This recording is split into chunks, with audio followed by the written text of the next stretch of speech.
Muy buenos días, Bitcoiners, y sean bienvenidos de regreso a su calendario económico de Bitcoin.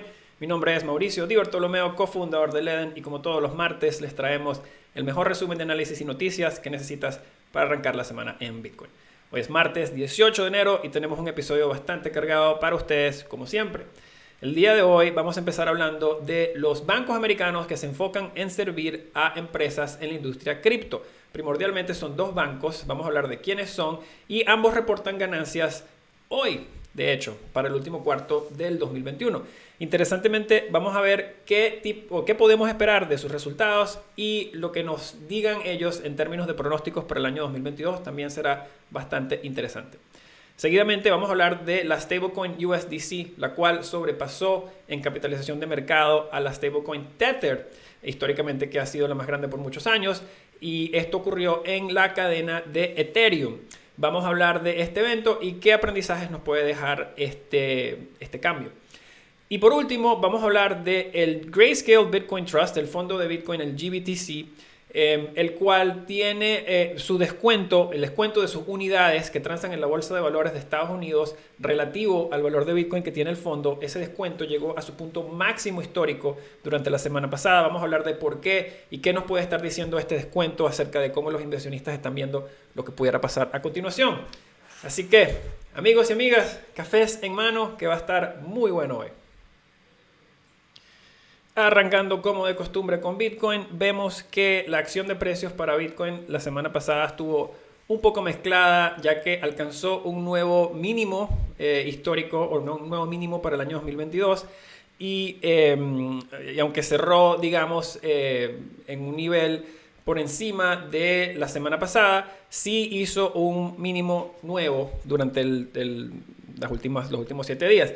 Igualmente vemos que esta semana ha devuelto muchas de esas ganancias de la semana pasada. Ya estamos a día martes, el segundo día de la sesión, pero vemos que ya hemos devuelto bastante de esa ganancia que vimos la semana pasada, ese rebote. Ahora, no vamos a tener actividad de la Reserva Federal ni información inflacionaria en los Estados Unidos esta semana. Sin embargo, hay varios indicadores que apuntan a futura posible volatilidad para Bitcoin en el futuro cercano y mediano. Y vamos a repasar qué son estos indicadores. Primeramente, vemos que los volúmenes de spot, el nivel de Bitcoin transado en los mercados spot, se encuentra relativamente bajo. Si vemos acá, estas barritas que vemos aquí abajo, verdes y rojas, representan el volumen transado durante la sesión. Y vemos que la última vez que Bitcoin estaba a estos niveles, teníamos un nivel estábamos transando un nivel muchísimo más alto de volumen. ¿Qué quiere decir esto? Pues que cuando la liquidez en el mercado no es tan profunda y cuando no hay tantos participantes intercambiando posiciones en el mercado, tiende a, cuando hay movidas de precio bruscas, estas tienden a acelerarse porque la liquidez está finita en los libros. O sea, no hay suficientes personas tratando de comprar y vender para, digamos, frenar la velocidad de esas movidas. Segundo, vemos que los niveles de interés abierto para los contratos de futuros de Bitcoin se mantienen bastante elevados. Aquí está, esta es la gráfica que queríamos mostrar. Este representa el interés abierto de futuros de Bitcoin en el mercado. Como podemos ver, a nivel actual de 11.400 millones de dólares, todavía es un nivel bastante elevado. No es tan elevado si lo comparamos a la máxima de 17 billones en noviembre, pero si lo comparamos a julio del año pasado, etcétera, si miramos a julio del año pasado, vemos que estábamos, llegando nuevamente a estos niveles. Aquí estábamos en el 26 de julio. Y comparamos eso en dónde estamos ahorita. Miramos aquí que estamos, la vez pasada que estábamos a estos niveles, en el 26 de julio, estábamos a 7,7 mil millones. Ahorita estamos a 11.400 millones. O sea que sigue siendo un nivel mucho más elevado del cual históricamente hemos visto en Bitcoin. Como hemos hablado acá, los contratos de futuro se utilizan mucho por inversionistas que están tratando de buscar apalancamiento bastante extremo. Y lo que ocurre cuando hay mucho interés abierto en estos futuros es que si hay bastante apalancamiento en estos contratos, que muchas veces lo hay, y ocurre una movida de precios, pues la movida se vuelve mucho más drástica, ya que estos inversionistas que están apalancados en exceso sufren liquidaciones cuando el precio se mueve, así sea muy levemente, porque todo es relativo al nivel de apalancamiento que están utilizando. Esto puede pasar si muchas personas están apalancadas hacia el alza y vemos una movida hacia la baja. Esas ventas forzosas lo que crean es más presión hacia la baja y se crea un efecto de cascada que muchas veces se refiere como un long squeeze. Quiere decir que las personas que están apalancadas hacia arriba se les cierra, digamos, la partida. También puede pasar hacia el lado opuesto. Si muchas personas están usando apalancamiento para estar cortos en Bitcoin y el precio se mueve hacia arriba, estas mismas personas sufren por el mismo efecto, pero hacia la otra dirección. Estaban apalancadas buscando que el precio de Bitcoin cayera, pero el precio de Bitcoin subió levemente, de manera que les cerró la transacción forzosamente, y esto causa compras forzosas en vez de ventas forzosas, y lo que causa es una cascada hacia arriba. Y esto se refiere, muchos inversionistas se refieren a este efecto como un short squeeze. Básicamente el precio sube en base a compras forzosas de personas que están apalancadas en la dirección opuesta. Para ver un poquito o para mejor entender qué dirección están buscando o tomando estos inversionistas posiblemente apalancados, pudiéramos ver al interés de posiciones cortas en Bitcoin en el exchange Bitfinex, y esa data la podemos ver en TradingView. Como podemos ver, las posiciones cortas en Bitcoin, si nos vamos a la diaria, han estado creciendo desde que arrancó el año, prácticamente. Si vemos acá, desde el 1 de enero del año, vemos que las posiciones cortas en Bitcoin han subido 165% desde que arrancó el año. Y como podemos ver, si comparamos esta gráfica, vamos a abrir acá la gráfica de precios de Bitcoin y vamos a compararle encima, un segundo, vamos a compararle encima el nivel de interés corto.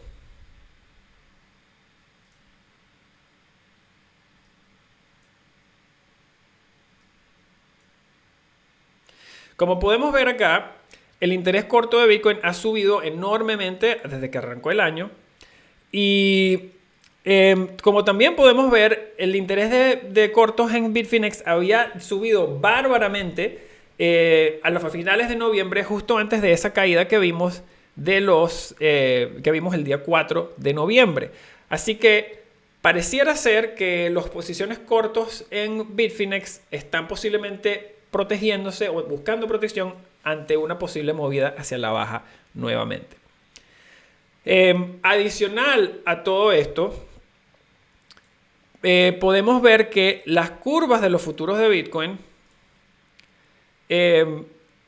se han aplanado un poquito relativo a la semana pasada. Vamos a buscar aquí las curvas.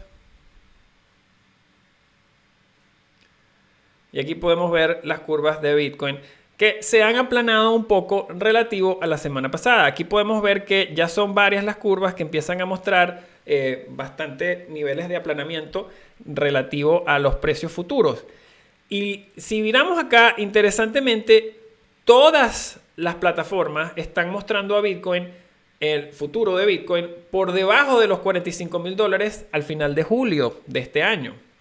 Así que eso es bastante interesante.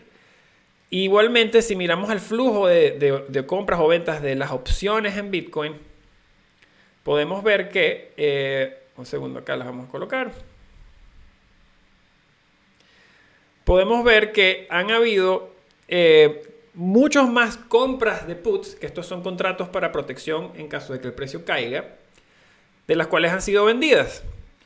Y podemos ver que han habido un número igual de contratos calls que buscan participación hacia la alza, de venta como de compra. Esto se podría interpretar como una postura neutro, y esto se pudiera interpretar como una postura defensiva, ya que hay más compras de protección que ventas de protección.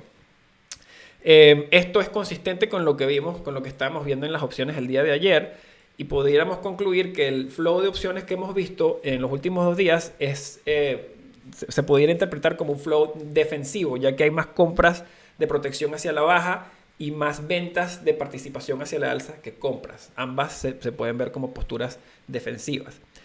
Sin embargo, no todos los indicadores apuntan a posibles problemas.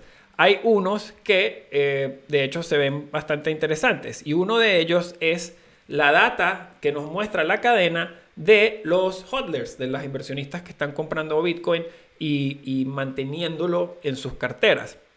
Esta data que queríamos presentar viene de Glassnode y nos muestra el cambio neto en la posición de estos hodlers. Cuando vemos estas barras verdes arriba, significa que las monedas en la red están madurando a una velocidad más rápida de las cuales se están gastando. Queriendo decir que se compra la moneda y los días luego que se compra la moneda continúan creciendo y se continúan acumulando. Cuando el indicador está rojo, sugiere altos niveles de gastar estas monedas.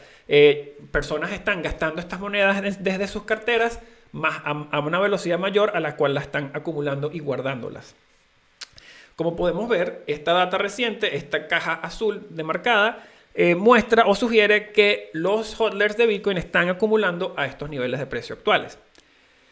Y mirando cuál pudiera ser el próximo catalizador o catalista para Bitcoin, podemos ver que este es el artículo que mencioné hace varias semanas, que el SEC está, digamos, pautado a dar una decisión acerca del Grayscale Bitcoin Trust. Básicamente, sí o no se puede autorizar para convertir al GBTC a un fondo ETF, y esta decisión está pautada para salir el día 6 de febrero. Si miramos la acción de precios de este fondo y miramos el descuento de las unidades de este fondo relativo al valor del Bitcoin que tiene este fondo, podemos ver algo bastante interesante. Vamos a colocar aquí el fondo. Y aquí vemos. Como podemos ver, esta línea azul marca el premium, o por ejemplo, si las unidades del fondo cuestan más o valen más que el Bitcoin que mantiene el fondo, esta línea va a estar por encima de cero. Si las unidades del fondo multiplicadas por todas las que hay tienen un valor menor a los Bitcoin que mantiene el fondo, esta línea va a estar por debajo de cero.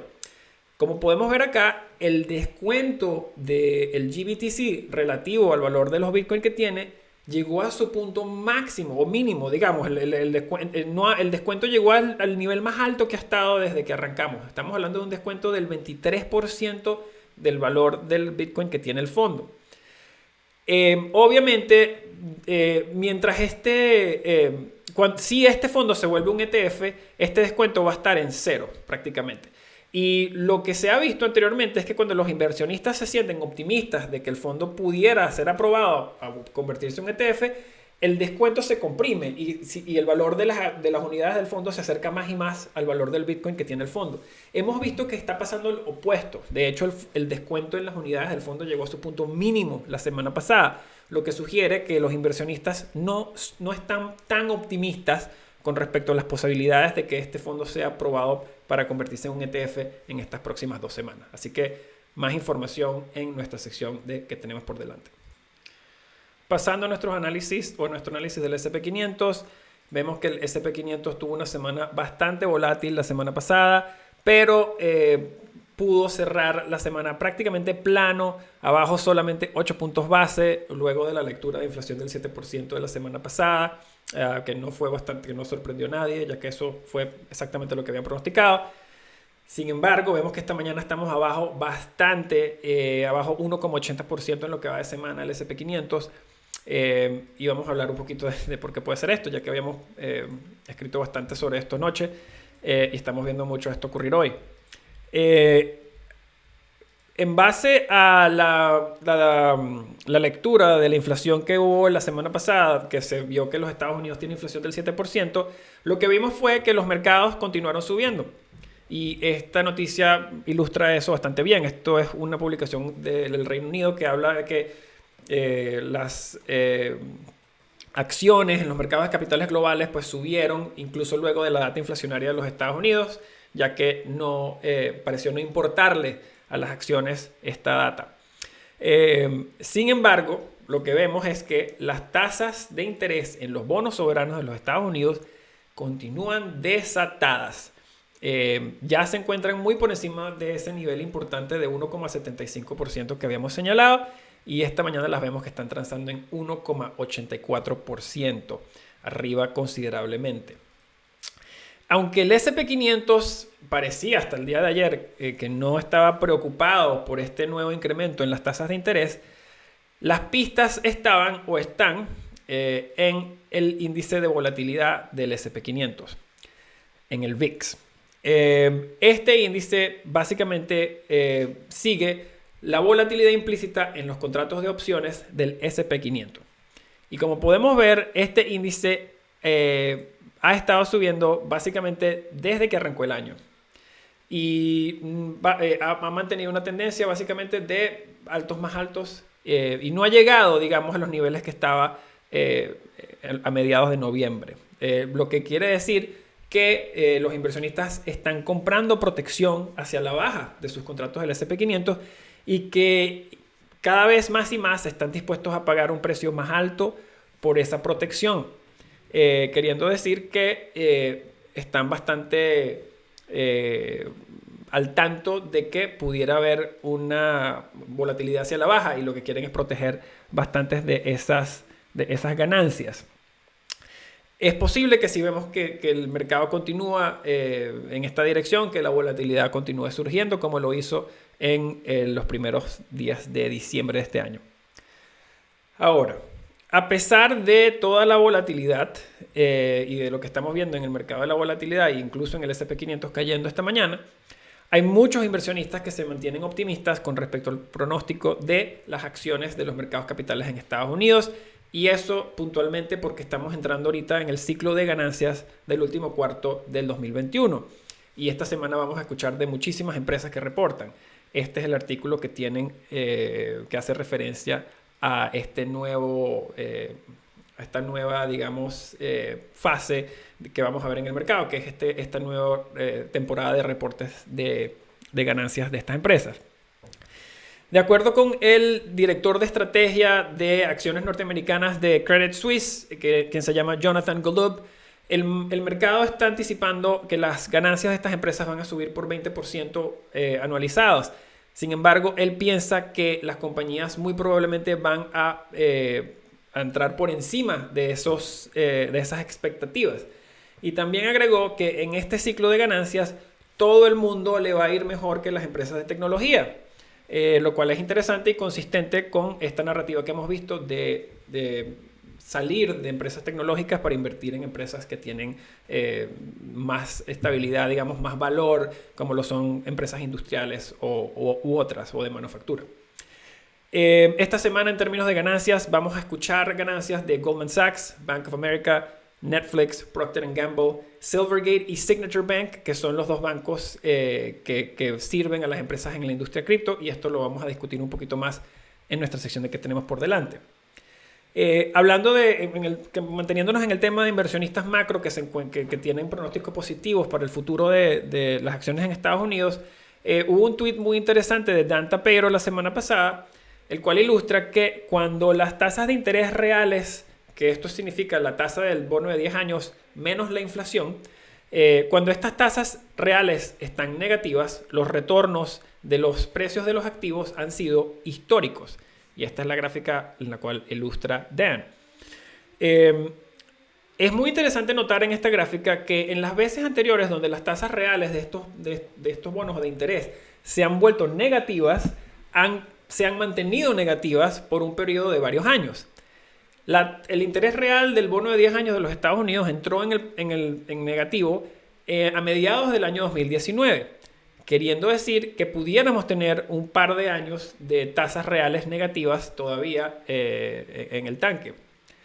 El tiempo y las ganancias que den estas compañías pues serán verdaderamente las que determinen si eso ocurrirá o no. Como dijimos, pues va a ser una semana callada a nivel de reportes de la Reserva Federal, ya que tienen una reunión muy importante, el FOMC meeting. La próxima reunión es la semana que viene, así que van a estar calmados o tranquilos esta semana.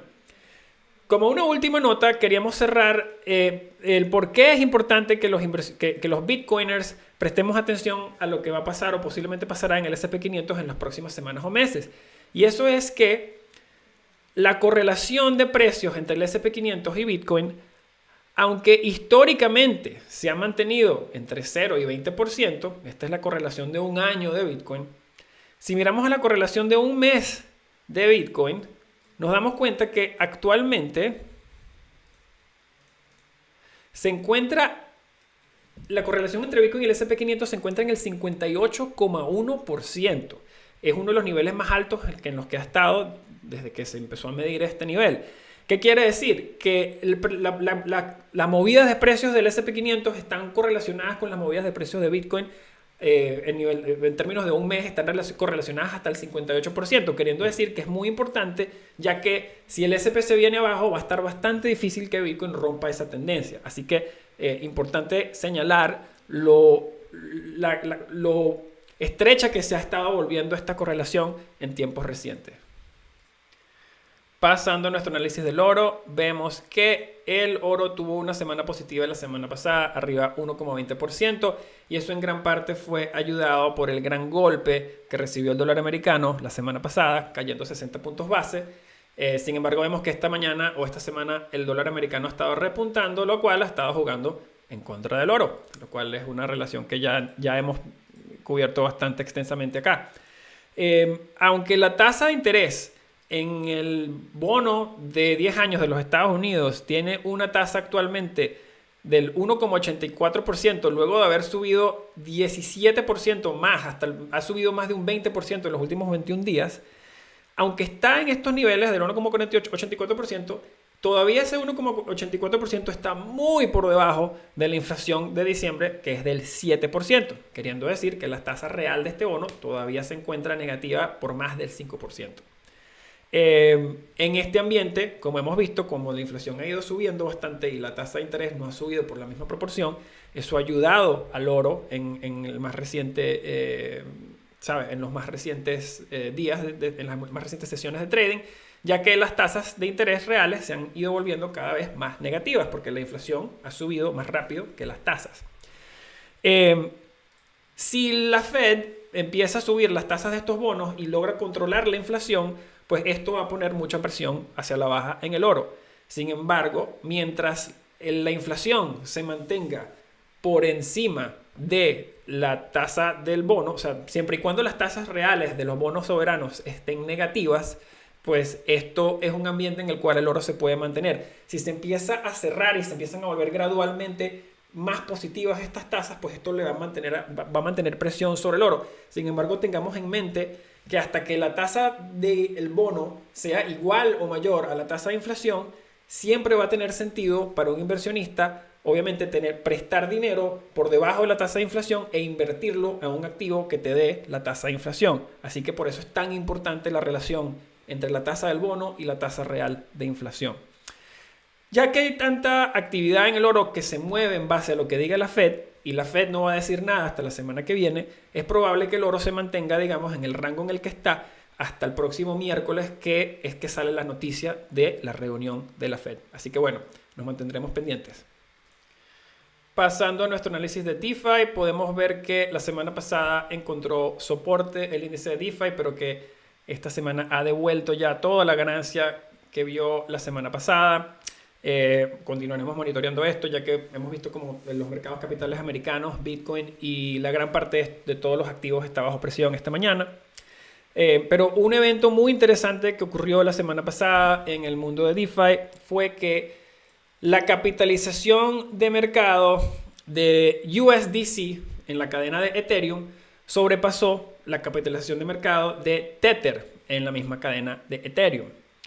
Esto es una señal bastante fuerte al mercado de qué a dónde están gravitando los nuevos inversionistas, y al parecer están gravitando a una operación de stablecoin que es más transparente que las que existen en el mercado, o la más transparente que existe en el mercado. Y también habla mucho del tipo de inversionistas que ha estado entrando a Ethereum, a la red de Ethereum recientemente. Ya que, como hemos visto, las transacciones, el costo de transacción promedio en Ethereum se ha mantenido al norte de los $30 por transacción en promedio, y eso pues ha hecho muy difícil, o le ha puesto muy cuesta arriba a usuarios que no son, digamos, de gran capital, hacer transacciones en esta red. Grandes inversionistas e instituciones tienden a ponerle muchísima más importancia al tipo de moneda estable que están utilizando para sus transacciones, y eso pues ha en gran parte también ayudado a la gran popularidad que ha ganado USDC en tiempos recientes, ya que en nuestros ojos y los de muchos otros son el stablecoin, el operador de stablecoins más transparente que hay en el mercado. Esa, a manera de más contexto, el USDC en la red de Ethereum es el stablecoin que utilizamos aquí en Leden. En otras noticias de DeFi, The Economist, quien muchas veces llega tarde a las fiestas, y es una publicación que no le dedica mucho tiempo a los criptoactivos, escribió una pieza entera en la carrera para dominar el ecosistema de DeFi. E incluso fue más allá para hablar de que por qué Ethereum está perdiendo una parte del segmento del mercado, de este mercado. Como hemos mencionado acá, el alto costo de las transacciones en Ethereum y los grandes paquetes de incentivos que se han dado para las cadenas que compiten contra Ethereum, como lo son Solana y Avalanche, pues han llevado a una gran proliferación de actividad DeFi en otras cadenas. ¿Cuál será el ganador? Pues todavía es una pregunta abierta, y aunque muchos competidores de Ethereum parecen verse bastante atractivos ahora, si y cuando se conviertan tan populares como Ethereum y alcancen la misma escala, el mismo nivel de usuarios, nivel de transacciones, muy probablemente estos competidores pues enfrentarán los mismos problemas que están afrontando al grupo de Ethereum hoy. Y eso pues será bastante interesante ver cómo continúa evolucionando el ecosistema. Pasando a nuestro comentario de dificultad minera de Bitcoin, el próximo ajuste de dificultad ocurrirá en algún punto del día de mañana y está pautado a traer la dificultad a un nuevo máximo histórico de 26,4 terahashes. Como muchos esperaban, incluyéndonos, no tardó mucho tiempo para que el hash rate continuara entrando a la red luego del año nuevo y que llegáramos a un nuevo máximo histórico en dificultad. Aquí podemos ver que aunque no hemos llegado, el próximo ajuste nos pondrá por encima de los 26. Así que vemos que el máximo anterior es el 25. Ya hemos recuperado todo el hash rate que se perdió luego de que China anunció su restricción en la industria de la minería. Pasando al mempool, vemos que se mantiene bastante limpio y los costos y tiempos de transacciones en Bitcoin se mantienen óptimos. Y otra nota positiva que vimos en el mundo de la minería fue que Bitmain anunció su más reciente ASIC para Bitcoin del año 2022, y este es el Antminer S19 Pro Plus Hydro. Tiene un nombre un poco largo, pero es muy interesante. Y es el primer producto que le da al usuario o que ofrece tecnología de enfriamiento a nivel de líquidos, liquid cooling, y sobrepasa su predecesor por 41% de hash rate. Tiene 41% más hash rate que su predecesor. Es muy bueno ver que la producción de ASICs y la innovación en este espacio continúa creciendo y que pues cada vez que sale un miner nuevo sobrepasa en creces la calidad del anterior. Así que muy bueno ver esto. Y como siempre cerramos con qué podemos esperar para la semana que viene o esta semana que entra. Como ya dijimos, es una semana de poca actividad para la Reserva Federal, quienes se están preparando para su próxima reunión del FOMC el próximo martes. Y el enfoque de los mercados va a estar en las ganancias corporativas de los Estados Unidos, ya que hay muchas empresas que reportan su actividad del cuarto del 2021 esta semana. Interesantemente, dos de los bancos más populares en los Estados Unidos, los cuales prestan servicios a empresas en la industria cripto, van a estar reportando ganancias el día de hoy. Y esos bancos son Silvergate y Signature. Dado la cantidad enorme de inversiones de venture capital que han entrado a la industria cripto y que estos son dos de los pocos bancos que ofrecen servicios a estas empresas, no sería sorprendente que estos bancos sorprendieran a los inversionistas con sus resultados, digamos, positivos. Igualmente, a continuación les compartimos una lista de reportes de ganancia interesantes que vamos a esperar esta semana. Hoy, como ya comentamos, reportan Goldman Sachs, Signature y Silvergate, todos antes de que abra el mercado. Mañana a las 9 de la mañana reporta Morgan Stanley Y el jueves reporta Netflix, todavía no han dado exacta la hora, pero el día jueves reporta Netflix. Así que con eso concluimos el show de hoy. Muchísimas gracias por estar con nosotros, si estuvieron leyendo o viendo el show. Si disfrutaron, si aprendieron algo, los invito a que le den like al show, de que se suscriban a nuestro canal y que lo compartan con sus amigos. Si todavía no tienen una cuenta en Ledn, los invito a que revisen ledn.io y aprendan cómo pueden empezar a ganar hasta el 9,5% en su USDC y hasta el 6,25% en su primer medio Bitcoin. También tenemos las mejores tasas en créditos en dólares respaldadas por tu Bitcoin si necesitas liquidez y no quieres vender tus sats. Y también tenemos nuestro nuevo producto de hipotecas con Bitcoin con el que puedes comprar una casa tan grande como tu stack. Así que muchas gracias a todos, los quiero muchísimo y nos vemos la semana que viene.